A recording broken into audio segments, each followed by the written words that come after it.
Ladies and gentlemen, welcome back to the Unstuck movement. I am your host, Rob Z. This platform was created to help you find breakthrough in your life, to break the chains that have been holding you back personally and professionally. Today, we have the amazing Suzanne Jabour with us on the podcast. And Suzanne, I'd love to dive in with a question right off the bat.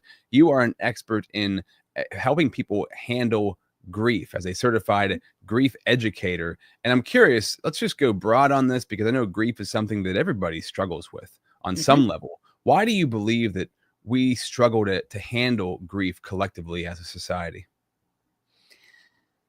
Thank you for starting with such a great, juicy question. And thanks for having me. I think we struggle with grief collectively because we're so scared, because we don't understand it, because we're not talking about it. We don't understand it enough to be able to support people who are experiencing it, to know when we're experiencing it, what's normal. We don't share what's real about it. And so we're kind of stuck in this weird taboo that means that what we don't understand is worrisome and scary. And so we're trying to support someone because we genuinely care, but we don't know how to do something beyond kind of, I'm so sorry, hugs and prayers. And then we say awful cliches that are really, really terrible. And that creates that distance between us and the griever because we immediately start off kind of wrong-footed. So the combination of us not understanding grief enough for ourselves when we're experiencing it, and it comes from all kinds of sources. It's not just the loss of a loved one or a pet. It's a relationship, it's a job, it's a business, it's an opportunity, it's an identity, it's the environment, it's the economy, it's all the things. And because we're not talking about this emotional piece, because we still have all that emotional stuff that we're getting so much better at, but we continue to have this gap in our understanding and our knowledge, it makes us unable to talk about it. And then we're unable to understand it enough to be able to really fully do it ourselves and support each other through it. That's a really good point, too, because when you think of the word grief, you think of somebody dying in your life, but you grieve so many different things throughout life. Grief is, I don't know what do you know what the technical definition of grief is? I mean, there's a million of them. I choose to describe grief by saying it's the natural response to loss of all kinds. Yeah. We go through life, you're going to lose a bunch of different things in life. Yeah. And so thinking about that, it's like, oh yeah, wow, there's a lot of different ways that grief impacts you. So, okay. Just a great way to start things out, because I think that's a great way to set the stage for this, because that's really important to know, is that grief happens to us at many different times, not just when we lose somebody close to us. So as we get there, I just want to welcome everybody here. The Unstuck movement was created because I wanted true testimonies of breakthrough from amazing people who made their mess, their message, their adversity became their advantage. This platform is sponsored by the Connected Leaders Academy. Check out connectedleadersacademy.com. Over 400 heart-centered servant leaders waiting to help you grow in what you're doing and connect with you. And also, I want to encourage you, if you are the go-to authority in your field, the expert at what you do, and you want to make a real lasting impact on people's lives, and you want to have a platform that creates great impact for others and for yourself, while also building incredible connections for you, I encourage you to check out the Pro Podcaster Academy. The wait list is building right now. Join that at robzwentz.com. Today, Suzanne Jabour is here, a certified grief educator, speaker, and coach, helping individuals and organizations address grief with compassion and understanding. She works to change how grief is approached through conversations, education, and practical tools. You had mentioned right there at the intro, the worst cliches when it comes to grief. What are those cliches that people say that do more harm than good? All of them. Really, all of them. It's so interesting. The subtext of almost all of them is, I'm incredibly uncomfortable and I need you to not be grieving around me. So if you think about things like, they would want you to be happy. Well, how do you know? Would they? They're not here. Really, it's you who want me to be happy because you are uncomfortable with my sadness. So all of them create distance. There's not one of them that opens a conversation and invites you in to share what's really real for you. They're all used up too, right? And what's so interesting about them to me is we have this kind of go to, automatic response to grief, which usually is one of those cliches, right? They would want you to be happy. You're being so strong. Life goes on. You can have another, whatever it is you've just lost. You can get another one, which is of course not true. All of those kinds of things, you can feel how they close down the conversation. As a griever, there's nothing for me to say back to that would be kind, because really what I want to do is punch you in the face. Mm-hmm. And that's the reality. Most of us don't choose to do that because we know that's not socially acceptable. And we feel isolated. We feel pushed away. We feel misunderstood. We feel like you don't understand what we're going through. And there's no place for us to say, wow, like there's very few people in my life that I could have come back on a cliche to try and break it down and explain why it wasn't helpful. And as a griever in the early days, especially, I don't have the bandwidth for that. Right now, I'm 4 years out from my loss. I have slightly more bandwidth, especially in these kind of places or where I'm talking to organizations or groups. I can absolutely help you break those down, understand why they're no good. Normally, what we just do is have a group scribble of them. We gather all the ones we can and we need to rip them up and have a burning. Because really what we need is for people to speak genuinely from the heart. It's going to be something unique every time. There's no one right thing to say. If I could find it and brand it and market it, I'd be a bajillionaire, but there isn't one. What we need is honest, uncomfortable communication. It's a really good point. Because it's interesting whenever somebody is grieving and you do say the things that you mentioned, the cliches, they somehow are the only thing that comes to mind for some reason, right? At the beginning. So what do you recommend people do? Because I know I've been in this situation where you genuinely care, you genuinely want to connect with somebody, but you're not sure how to open the conversation. So you might open it kind of clunky by saying something stupid like that. Yep. Hopefully absolutely. You can get past that stage and get deeper. What do you recommend people do? Should you avoid the cliches and really think about it, or just jump in, but don't shy away from continuing to go deeper? What would you recommend people do?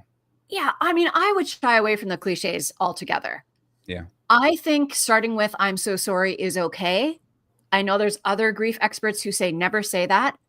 That can't be all you say. If "I'm so sorry" is the end of the conversation, it's obviously not enough. But "I'm so sorry," and then say something honest. If you don't know what to say that. If you feel uncomfortable, say that. If you care deeply about this person and you want to be there for them, say that. Mm-hmm. Right? The most helpful things people said to me were different from each of them, but they all had that kernel of vulnerability, of being honest. Many of them started with, "I have no idea what to say. I don't even understand how this makes any sense in the world. Yeah. And I'm here to help you figure it out." Right? I'm here beside you. I'm here to walk with you, whatever it is. And whatever you are able to offer that. Right? Some people are genius at sitting with someone who's in intense pain, being with them, being quiet, supporting them that way. If that's not you, don't try that. Right? Say, "I'm not good at that part, but man, I'm really good at practical. So can you go stand in front of your fridge and tell me what's missing, and I'll bring you the groceries, or I'll come grab your laundry, or I'll pick up your kids, or I'll cut the oranges for soccer," or whatever it is. Do those practical things.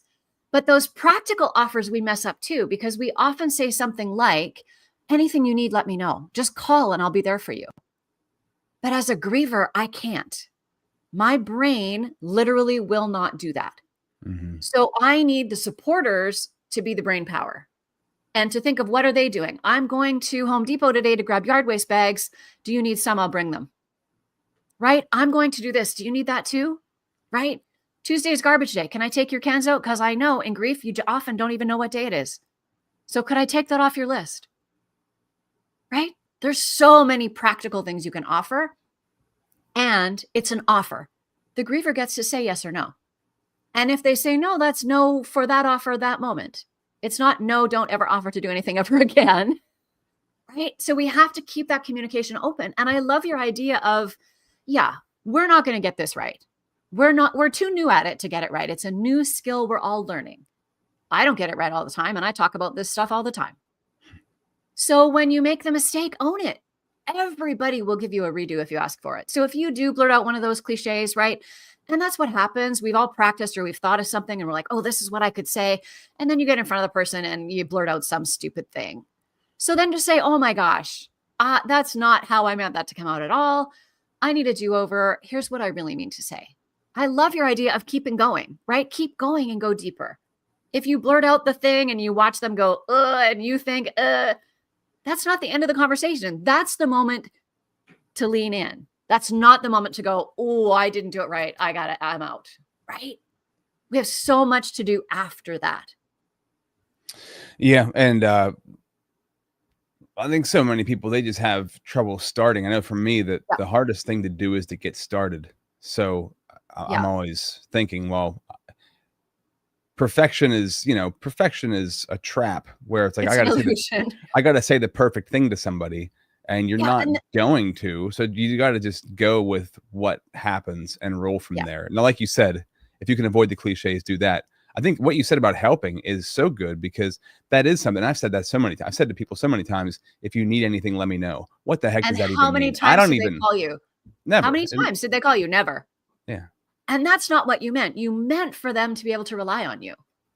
Right. But they can't. And I had people get mad at me and say, I keep offering to help you and you never let me help you. And I finally, one person I was close enough to say something to, I said, you know what? It's not that I don't want help. I know I need help. But if you phoned me at a moment and said, what can I do for you? And I had something that I needed, I would let you do it. But I can't imagine what I might need except for right now. And when I come up with something I need, I can't remember who offered. Yeah.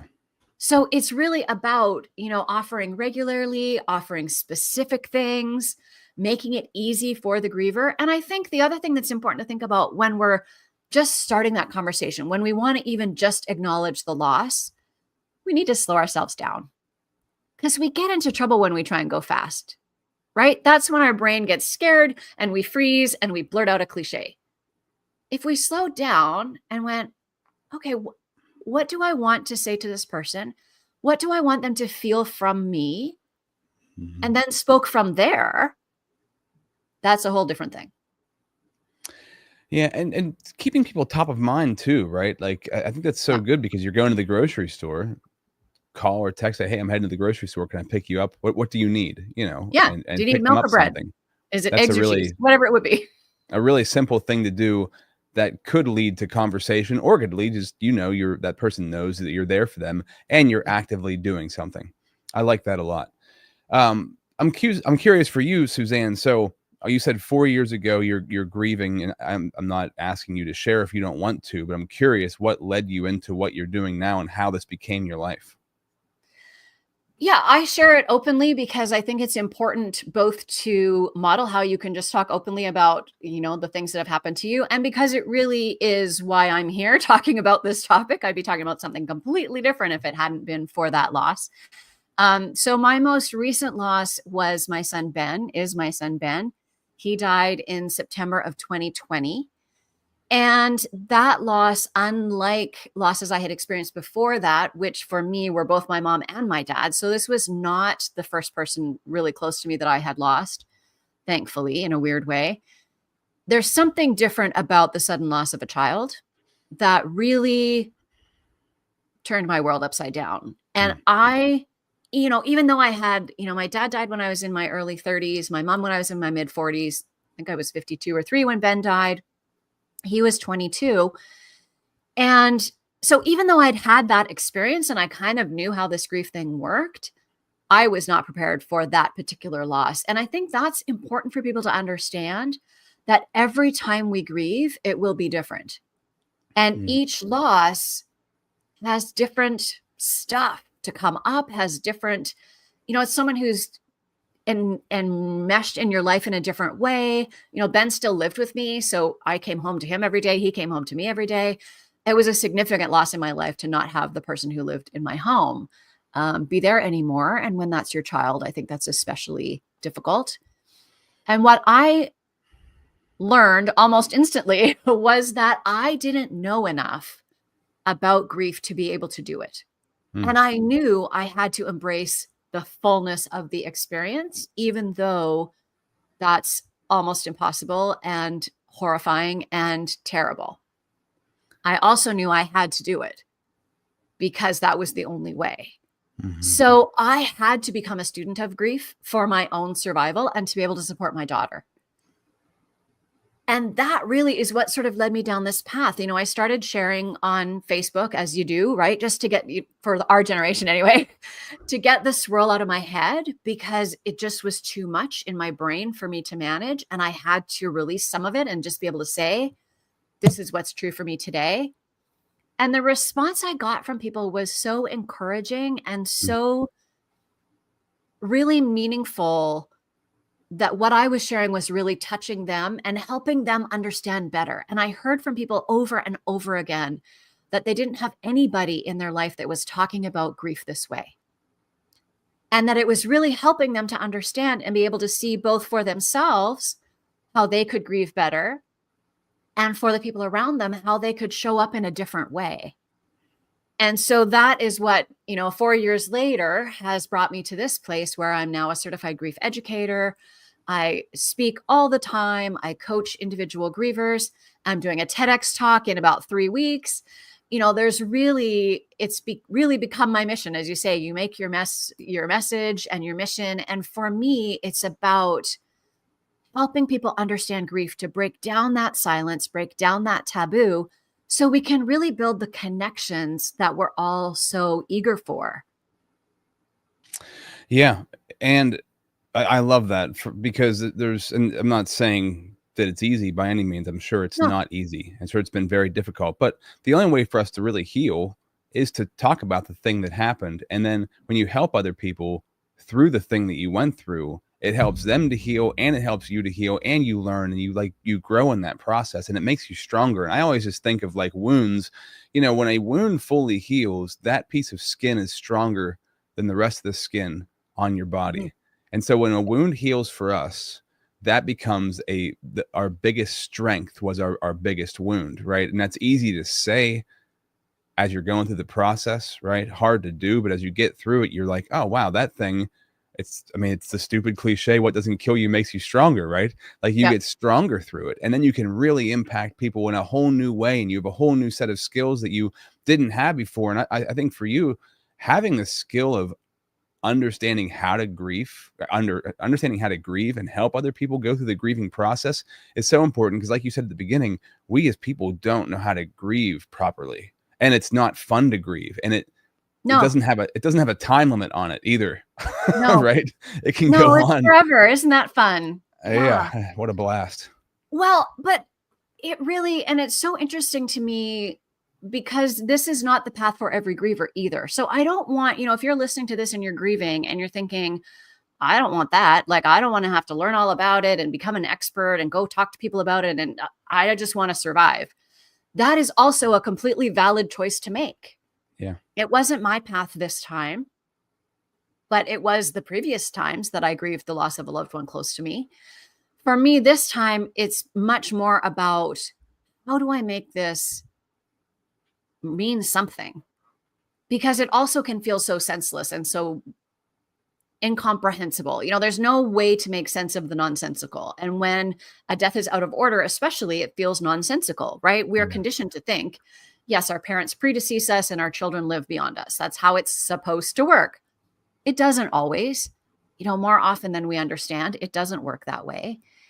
And for me, that was the obvious choice, was to say, okay, how can I make this better for the next person that has to go through this? How do I take what happened to me and make it have value for me and for other people?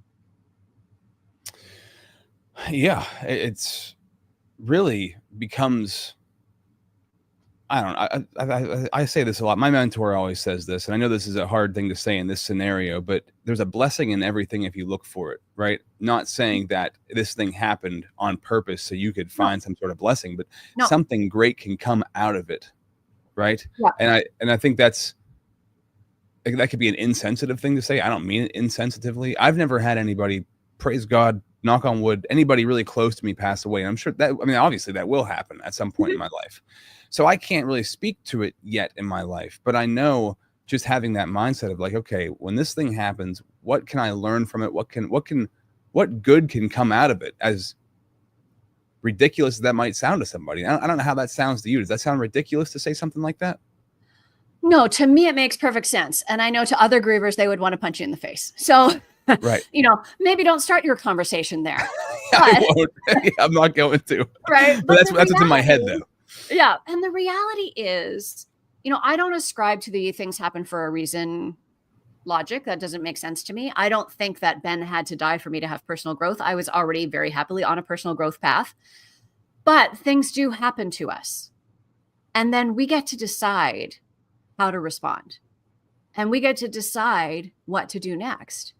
And it's those moments of decision, of making those little choices every day, baby steps, one breath at a time.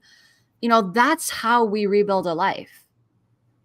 And if you can do it, there's a term for it now, right? We understand there is possibility for post-traumatic growth. We've studied it. We understand it. We see how it operates. And it's not going to happen out of every trauma. And that's okay. It's not going to happen for every person. That's okay. And it's an option that you can look at what happens to you and think, holy cow, this is horrifying, right? To receive that middle of the night phone call from the police is horrifying. If you're a parent who's ever imagined it, it's equally as horrifying as you imagine. And my life didn't end. My life continues. So I have to decide what my life is going to be about. And what do I do in my life that honors Ben? Yeah. So yes, don't start there. Yeah. But I love what you said. Life goes on, that opportunity is there. It's an astonishing opportunity for transformation and growth.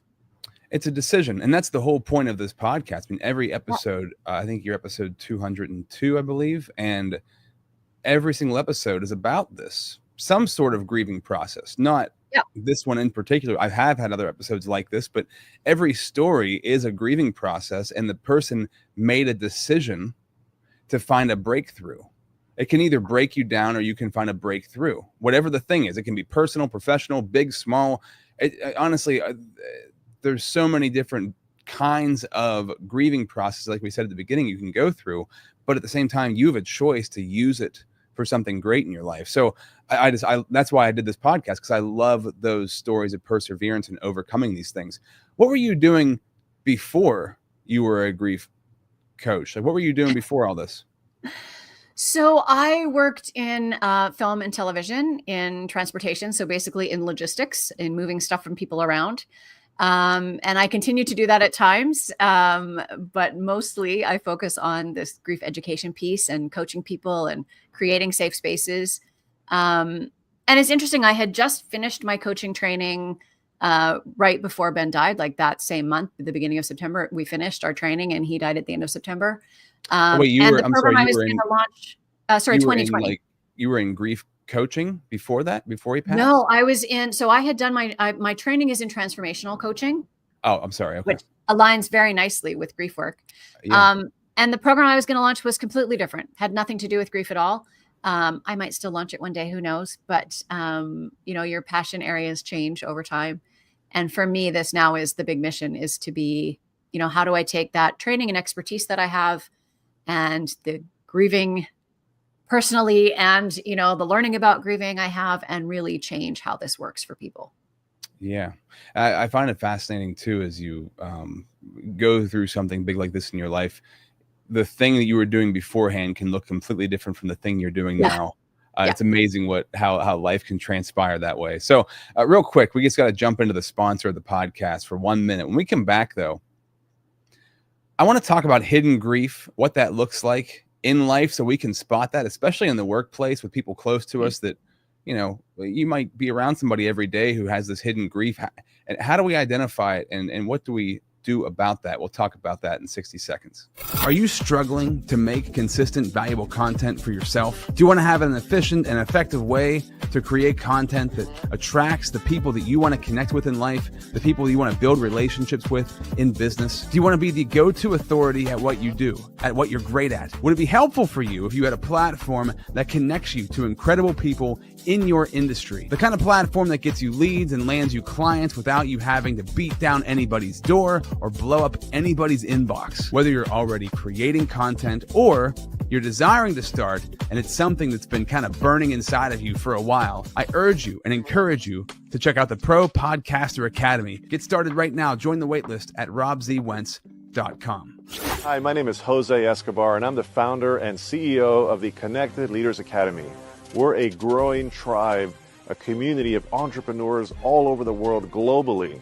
If you're an entrepreneur and you're looking to grow personally and professionally, scale your influence, develop your skill sets, move the needle in your business, more clients, more money, more profit, the bottom line, and of course, grow your circle and your network like never before, join the Connected Leaders Academy today. Check me out on Instagram and on Facebook, the @ JAESCO25. We look forward to having you join us. Take care.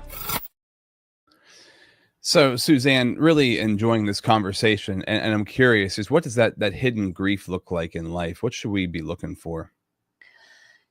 It's such a great question because so much of grief is hidden, especially in Western culture where it's not really acceptable to be out and about grieving. So there's some really specific things we can watch for. Changes in people's personality, if you will, right? If they used to be outgoing and now they're withdrawn, people withdrawing is a really big thing to watch for.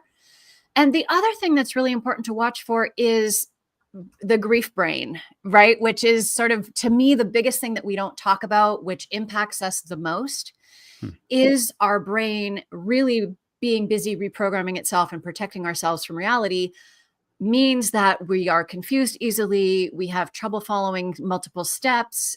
We have trouble with directions and time, all kinds of things.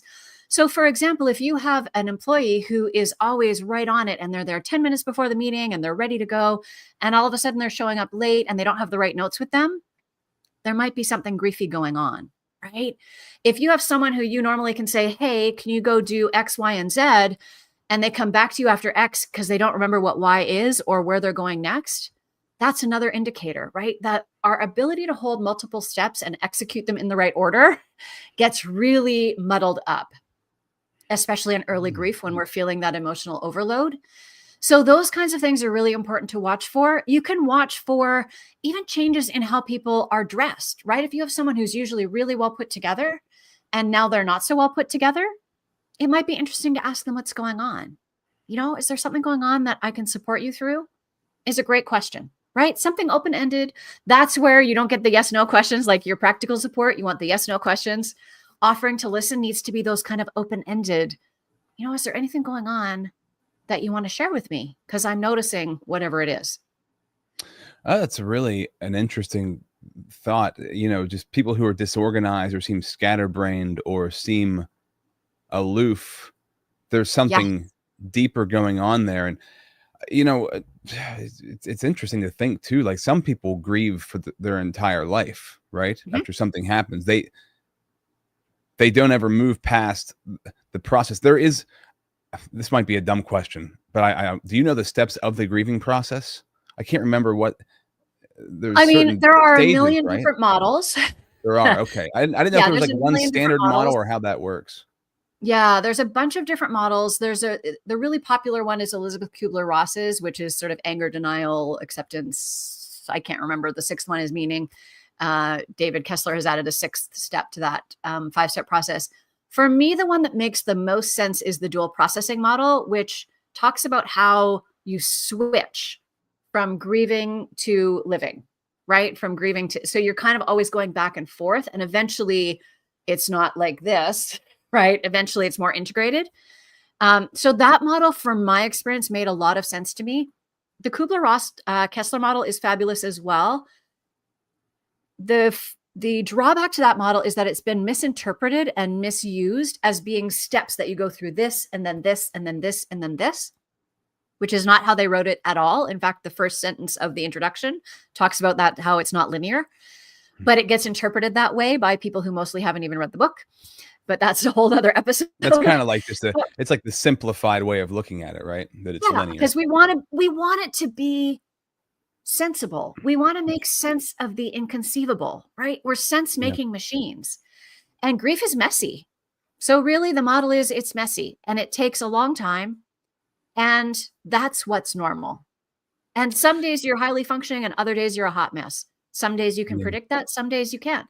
Some days it's moments. I'm doing great this moment. The next moment I'm a bucket of tears. And that can be something that, could happen 20 years after the fact, right? That you can be hit with the emotions of it. And you can still, because I think people think like I should be done grieving, but you might grieve that thing. And likely you will for the rest of your life at different stages, right? Something will come up that will cause you to grieve, and that's okay. Yeah, I was going to say there's no might about it. You will experience grief for your losses for the rest of your life. That's the reality. We don't tell people that. I'm not sure why. I tell people that all the time. Bad news, it's forever.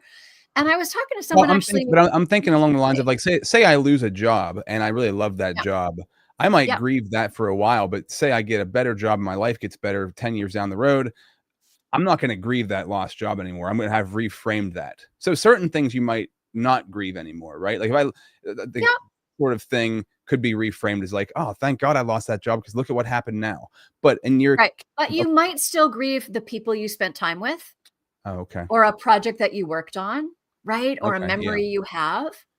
And I think it's important for people to understand too that grief doesn't always look like it does in the earliest phase, right? Those first 6 to 9 months where you just feel completely out of control, your emotions are overwhelming, you're having physical symptoms, that's not the forever part, right? The forever part is 3 to 5 years down the road when your loss is integrated, right? We're thinking of the loss, and whether it's the job, it's the same thing. For a person, it's the same thing. We're thinking of that with more love or more gratitude than pain. That's the way that we carry it with us forever, right? I was talking to someone yesterday whose dad died 23 years ago. Unfortunately, he died on December 31st. So it's not just a day that ends in Y. It's a day that everyone is yelling about for, weeks and months, and there's big parties and all the things. So it's a day that is really significant culturally. And she was really smacked in the face this year with grief, 23 years later. And she had a really griefy day. And that's okay. We're going to have those griefy moments. Sometimes we can predict them, right? You can predict their birthday. If it's your Father's Day, Mother's Day, the anniversary of their death, those days are always going to be more griefy and the lead up to them potentially. And sometimes it's the music at the grocery store that smacks you in the face, or someone walks by who resembles them, or a scent. Scents are really powerful, or you see something that reminds you of them, or whatever kind of other loss. Yeah. And that will bring up a griefy moment. That doesn't mean in that griefy moment that you're a puddle on the floor, unable to do anything. Right? That part doesn't stay the same, but you still have that griefy moment where you think, oh, and you feel that stab to the heart. You feel that, sense of how the magnitude of the loss. Yeah. And you feel it with more love than pain. And don't push it down. Let yourself feel it too, right? As Absolutely. Because oftentimes you'll try to just tell yourself to shut up or, try to distract yourself. But at least for myself personally and things that I've grieved, if it comes up or when it does come up, I'm like, okay, I just got to sit here and feel this for while it's happening. And then it passes. Yeah. And that's the way through, right? The shutting it down and denying it is not the way through. Yeah. The facing it, allowing it, having all those emotions come, they go through. We name them. They keep moving. It's energy in motion. It's not supposed to be stuck. It's only stuck when we deny it. When we try and push it away, that's when it gets stuck. Facing it, it doesn't get stuck. It will feel overwhelming and potentially horrible. And you might feel despondent and all of the things. And, this too shall pass. That it doesn't stay that way forever. Yeah. You mentioned earlier about the Western culture not dealing with grieving well. Are there other cultures that are more open to grieving that handle it differently? Yeah, there are. And that's actually where my curiosity is really taking me now, is trying to look at like, what do other people do and how do they navigate this? The difference in many of them is it's a much more collective experience. So if the loved one, if it's a loss of a loved one, for example, the whole community grieves, right? In many cultures and belief systems, there's a timeline where like for the first year, you're taken extra special care of because we know that first year is really hard. And so there's extra support. There's extra things that happen.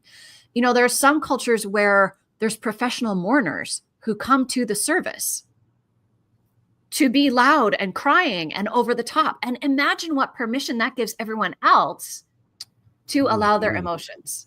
Wow. As opposed to when, any services I've been to, we're all sitting there quietly, tears streaming if they are, but we're not as free with those emotions. I think because we have this weird paradigm of good emotions and bad emotions, positive and negative emotions, which I think is really problematic when it comes to grief, when almost all the ones you're feeling are on the list of emotions we've been taught to not really allow and express. So imagine what would change if you had people there that were like openly expressing despair. Well, I have permission to be a little bit louder and a little bit more honest and a little bit freer with what's really going on for me. So yeah, I'm really fascinated by how other cultures are doing it and what we can learn from each other, because there's probably things we're doing well. I'm sure there are. You're going to ask me what they are, and I'm not going to be able to answer. So now, don't ask. Should I say that? I don't have one.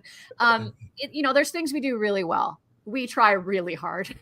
We really have the best of intentions, and we just fall down in the execution. But what can we learn from other cultures where there's more openness about things that are hard? And there's more of an acceptance that life is hard, and that's okay. Sometimes life is hard. Yeah, I think cultures that slow down more than we do. We don't slow down. It's like we don't slow down enough because it seems like if you're going to grieve, like you can't do the fast paced. Well, I know you're in Canada, but I'm in America. Canada's about the same though. I would imagine maybe a little bit more kind than America is, but yes, that's our reputation anyway. Yeah. And it's like there's no slowing down to take time to grieve, right? Because you have a baby and you got to be back to work in 6 weeks. It's crazy, right? So or a year if you live in a country that cares about its people. Yeah, right, exactly. Because here it's a year. The whole 6 weeks thing to me is just unfathomable. But it's just so stupid. It's so dumb. But it is that sense of slowing down, because if we're in that hustle culture or we're in rush, do, go, there's no space to allow the emotions to come. So we really do have to slow down as grievers and as the people supporting them, right? We talked about that with when we're trying to come up with what to say. We get ourselves in trouble when we try and do it quickly, and we want people to get over it and move on. And like, why are you still doing that? Like, aren't you done? No, they're not done. They're never going to be completely done. And if you're honest about it, you're not done with your losses either. But we all want it to be over because it's uncomfortable and it's awkward and we don't know what to do or say. Well, we can fix all of that. We can learn about it. We can practice what to do and say on the losses that don't feel catastrophic, right? What if when you lost that job, instead of us going into sort of North American, what I call cheerleader mode, there's something better around the corner. I'll help you find another one. Look, here's a listing. I have this friend I'll connect you with. What if first we said, wow, I know you loved that job and that must be really gutting. You must feel really upset to not have that anymore. If you want to talk about that, I'm happy to sit with you and do that. What if we did that first? And then we can go into Zoom, cheerleader, fix it, all that. But we're so good at that part and we miss the part that really matters. Yeah, really true. Very true. Really interesting because it sheds a light on just, and I think about this every day, slowing down and being able to slow down. Yeah. Because and people don't slow down because they don't want to feel things they don't want to feel. So the faster you go, you don't got to feel anything because you can just keep moving faster, and then your accomplishments become who you are, right? And that becomes a huge and you get trap. sick. Yeah, then you get sick. But That method is not serving us well. No, It's it's a not serving disaster. us. It's a disaster, right? We have created this reality we're currently living in, which for most of us feels a little bit like a disaster. On a global level, feels a little bit like a scary disaster. The solution to a lot of it is slowing down, to genuinely connecting with people, to feeling those emotions and letting them be okay, even when they're horrifying. That would shift so much of what's going on. That's all fear-based. There's so much of what's happening right now is fear-based. And it's being stirred up that way. So if we can let that fear go, feel it and release it instead of digging into it because there's some weird comfort there, and instead look at, what would we do from love? Yeah. How would it look different? Great. I think that's a great point to end on, and to something to ponder on for today. So really important conversation, and interesting conversation, Suzanne. Thank you for what you do. It's very important, and it's something that a lot of people don't even think about. They brush under the rug and they try to move past as fast as they possibly can. So to slow down and process this stuff is extremely important. And if somebody wants to learn more about you, they can go to your website, SuzanneJabour.com. And if they want to see more episodes of you on different podcasts, they can go to your website, SuzanneJabour.com/podcasts, and check out those episodes to learn more about what you do, how you do what you do, and how you're helping others. Also, I want to encourage everybody, as we did at the beginning, if you want to be the authority in your space and you want to launch your platform, check out robzwentz.com. Join that wait list for the Pro Podcaster Academy. Anything that you want to leave the audience with before we sign off? Yeah, we can do better. We can do better. And so have the conversations, show up in the awkward spaces, keep leaning in. We can really make a difference. Absolutely. I love it. This has been another true testimony of breakthrough. Until next time, this has been the Unstuck Movement.